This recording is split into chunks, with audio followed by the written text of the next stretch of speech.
Paano nga ba ma-approve yung DAEM or Disbursement Account Enrollment dito sa SSS? By the way, kung first time mo sa channel na to and gusto mo pa ng mga online tutorial videos katulad nito, please click the subscribe button. Ito yung halimbawa ng approved disbursement account. Andito yung bank account ko, andito rin yung bangko, yung Union Bank.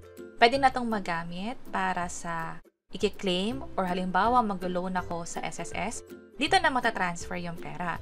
Pero may mga pagkakataon na posibleng ganito yung makuha ninyo. Disbursement account enrollment rejected. Kapag ganyan, ang gagawin nyo lang, ulitin nyo lang yung buong proseso ng pag-enroll ng disbursement account or ng bank account or ng e-wallet katulad ng GCash or Maya. And basahin nyo na rin yung email na ipapadala sa inyo. Andun din kasi yung dahilan. Halimbawa, dito ang pinaka naging problema ay yung selfie photo.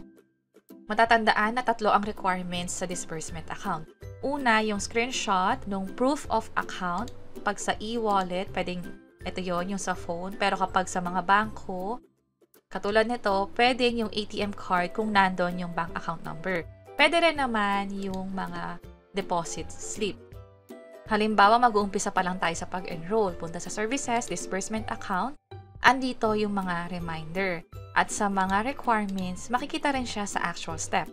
Kung bank account yung pinili mo, halimbawa ito, piliin ko yung sa BPI. Ilagay lang dito yung account number. Click natin yung next. Para sa proof of account, ito yung tinatanggap nila. ATM card, katulad nung pinakita natin kanina, which is ito yon, or alinman sa mga ito. Ang isa sa mga pinakamadali ay yung validated deposit slip. Magdedeposito ka lang sa bangko at nandun na yung account number at pangalan mo na nakaprint. Para naman sa selfie, na kadalasan nagiging dahilan nung pag-reject ay dapat malinaw yung pagkakakuha, hindi lang ng mukha natin, pati yung pinicturang ID at proof of account na hawak natin. Kapag hindi yan mabasa sa side nyo pa lang, huwag nyo nang i-upload. Kunan nyo na lang ulit at i-check ninyo kung malinaw ba yung mukha ninyo, yung ID na ginamit ninyo, maging yung pagkakakuha ng proof of account, for this case, ATM card. At ganito yung pwedeng maging itsura. Tandaan na dapat kuha hanggang balikat yung selfie, hawak yung ID na ginamit doon sa pag-enroll sa SSS Online, maging yung proof of account, for this case, ATM card niya. At bukod dyan, i-upload na rin yung valid ID. Ito rin yung list of valid ID na tinatanggap ng SSS. Kung sakaling meron kayong national ID, pwede nyo na rin gamitin iyon kahit yung nakaprint o yung pinadala sa inyo mismo.